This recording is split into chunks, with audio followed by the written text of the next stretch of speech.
So hello everyone. Today I want to briefly introduce my final paper, the analysis of Marxist alienation in Chekhov's misery. So first we can see the outline here. So it will contains two parts, the theoretical frameworks, and it involves the Marxist four dimensions of alienation and Siemens five stages of alienation. And then I will explain the application of those theories are used in the misery.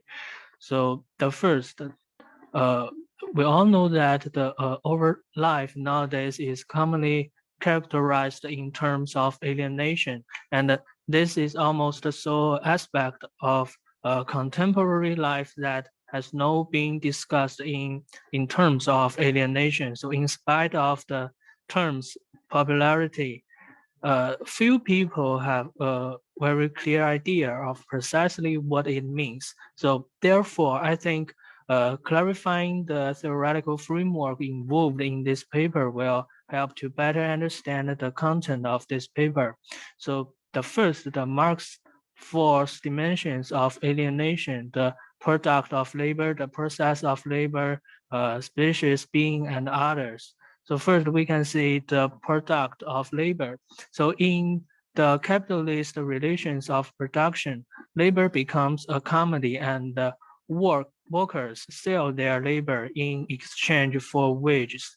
So the workers must use the property of others. It means the objects of labor, or we can say the means of production held by the bourgeoisie. So they must use the property of others to create commodities and lose ownership of the product of labor simultaneously. So Marx, on the other hand, argues that the product of labor becomes an alien object that has power over the worker. So the product of labor is alien to the worker, and this strangeness can be explained by the fact that the worker performs labor in order to obtain wages rather than the product of labor.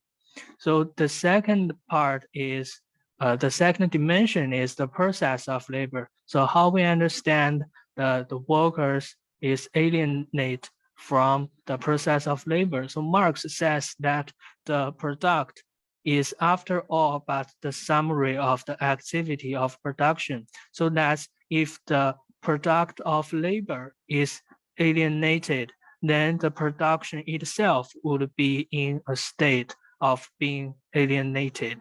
So first, Marx defined the labor simply before exploring uh, alienated labor. So the definition of labor is labor would be the free expression and hence the enjoyment of life. So any labor that conforms to these two characteristics is considered natural and consistent with human nature, and on the contrary, alienated.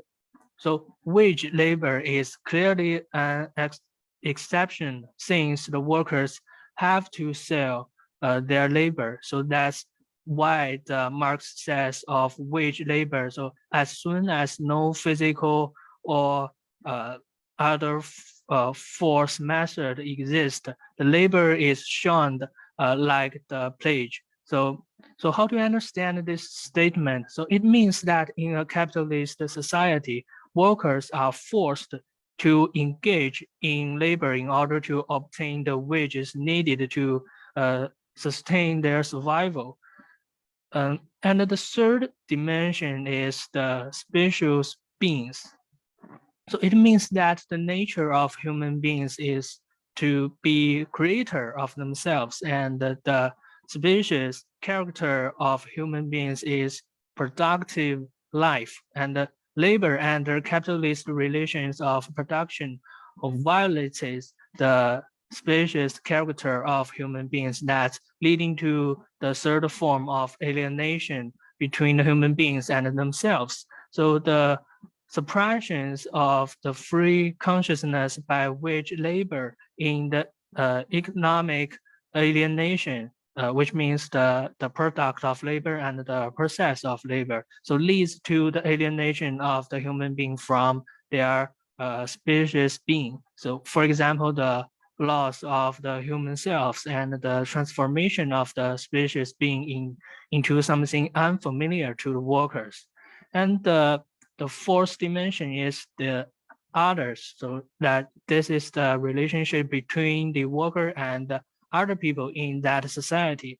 So the alienation of the fourth dimension is direct corollary of the three dimensions mentioned above. So Marx explains that if man's species nature is estranged from him, so then it necessarily follows that he is estranged from other men.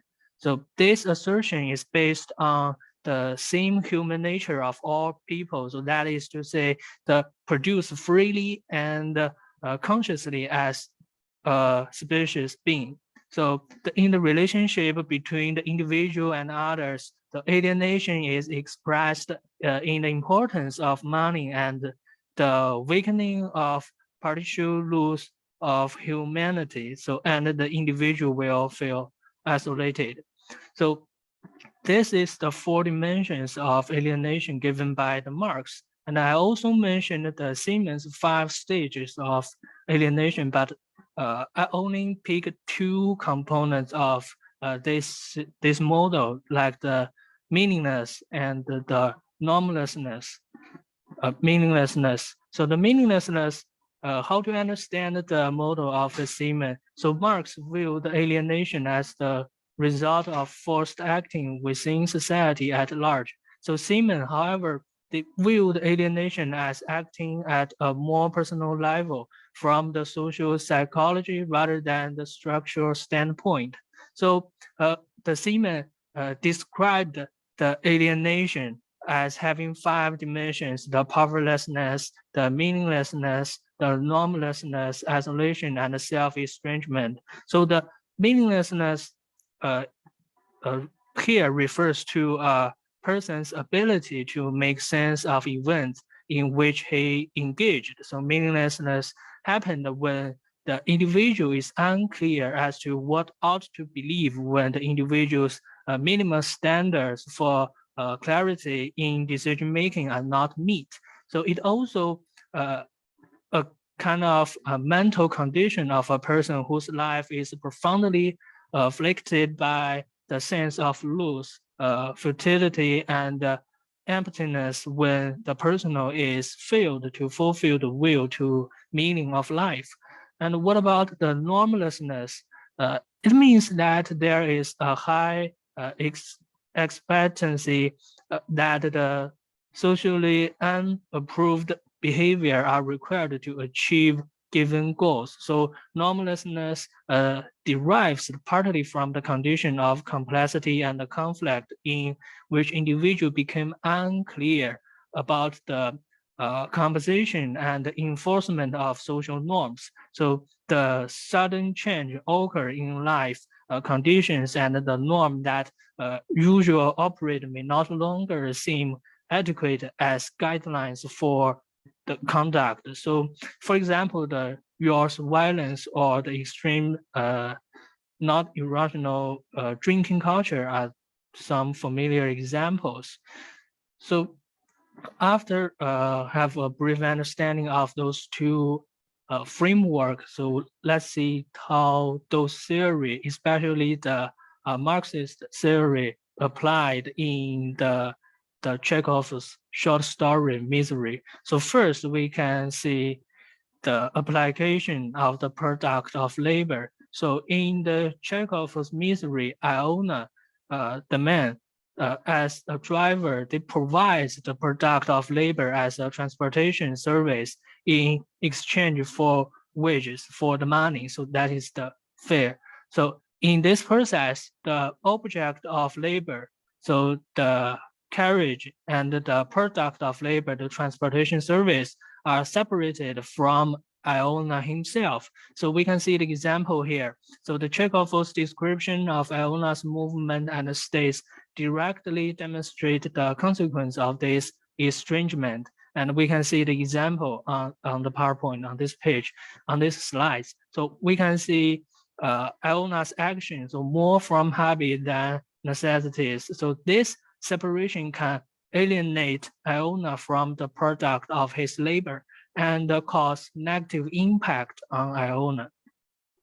And the second dimension, the process of labor, the example here is the forced labor had a direct impact on Iona. As Iona complains, I have not earned enough to pay for the oats, or even he thinks that's why I'm so miserable. So here we can see why the worker, they engage in the process of production. They have to do that because they need to sell his labor and to get money to buy the food he need to survive.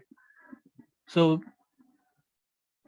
we can see the third and the fourth dimensions here. So first, the species being. So we can see the text here. Iona is all white like a ghost. He sit on the box without training and like this. So for Chekhov's description, we can see the description here. The Iona's miserable situation is showing that Iona can only drive his car all his life, and even his son can only inherit this business. So this indirectly shows that as a driver, labor in the capitalist society, Iona lose the opportunity of self-development and self-fulfillment. So the last part dimension is the others. So for instance, the Iona's hurt is in pain, and not only because the loss of his son, but also because no one is willing to listen to his suffering. So Iona falls into self-denial, such as a state is expressed that Iona drives a few paces away and bends himself double and gives himself up to his misery.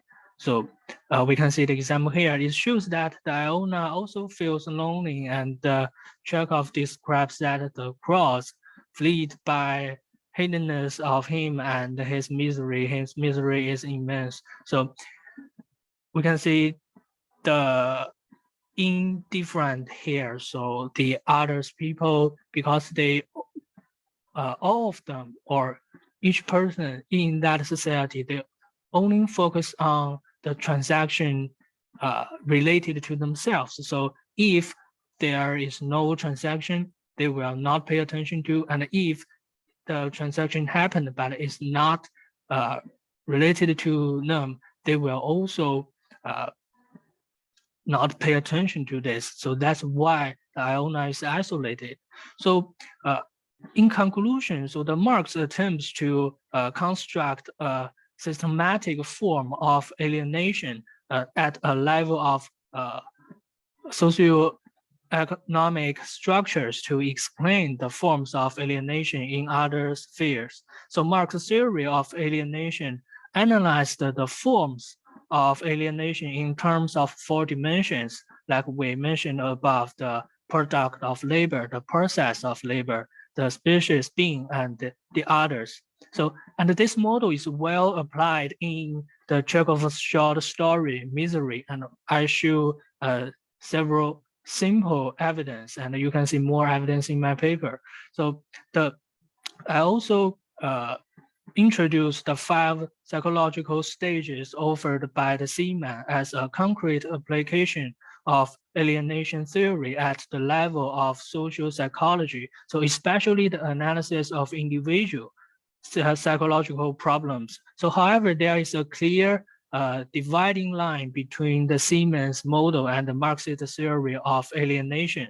So the former regards alienation as a manifestation of labor ontology. So for example, the emergency of alienation phenomena as natural and normal. The attitude also explained why the Siemens focus on the individual psychological disorders result in from the alienation, rather than trying to find the structural discriminatory perspectives and the cause of alienation, as Marx did. So Marx's interpretation of alienation theory from a socio-economic structural perspective implies that Marx viewed alienation as a product of a historical and particular labor relationship. So that is to say the wage labor. So understanding the uh, historicity of Marxist theory of alienation and the revealing his analysis of social processes and the productive activities will help the researchers to gain a more comprehensive view and application of alienation theory. So thanks for listening.